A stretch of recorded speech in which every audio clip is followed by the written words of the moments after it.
Hi, this is Lawrence Norman with the Wall Street Journal. I'm here with Viviane Reding, the Vice President of the European Commission. Vice President, you are currently pushing proposals, legislation on data protection in Europe. Those include some, to use your own words, quite hefty fines on companies that breach rules and pass on the data of users. Are you not concerned that that could put some people off, some companies off registering in Europe? And are you concerned at all about the effect on smaller companies? Not at all, because the fines are meant to be a deterrent for those who do not apply the law in a constant manner.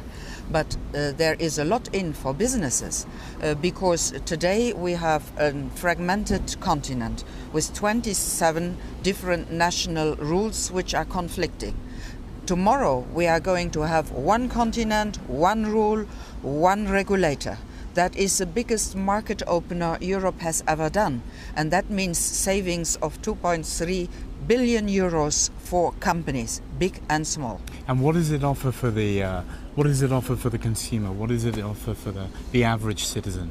Well, we do have our fundamental law, our treaties, which say very clearly that the private data belongs to the individual, and this has to be protected. So that is what is going to happen at equal footing for all companies from wherever they come, if they operate on the territory of the European Union and utilize this gold mine of ours.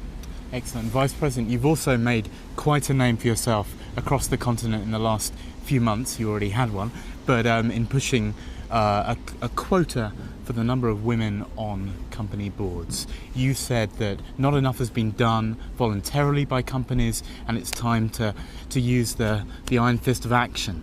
Why will this make a difference where a voluntary effort failed?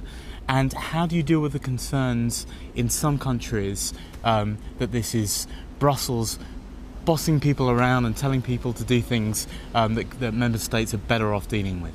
What we have seen is that there is a real shortage of utilizing the female talent in our companies. But all evidence, also given by Goldman Sachs, by Deutsche Bank, by McKinsey, and so on and so forth, show that if you have more women in decision making at the top level of the companies do much better financial results. We have not proposed very strict quotas. We just say the goal to arrive at is 40% on the boards of listed companies. And let's ask a final question on Europe and just the approach to the crisis.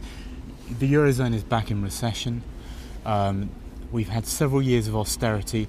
Last year, the French president won his campaign by campaigning against austerity, but this year he's trying to slash his budget deficit down to 3%. Is it time to look again at the approach that Europe has had, the austerity-led approach, and think again, find an alternative set of policies? Well, I do not like the question because it gives a wrong impression.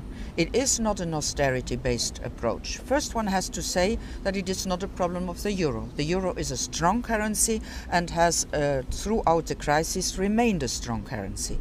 It is not a question only of the countries of the eurozone, because there are countries also outside the eurozone which are not in the best of the shape. So don't link it to the eurozone, don't link it to the euro alone. Mm-hmm. What is then the problem?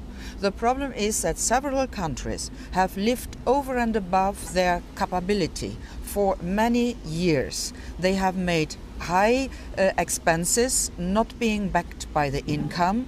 They have high deficits, they have high debts, and this is not sustainable. So the structural reforms are needed in order to come to a better result.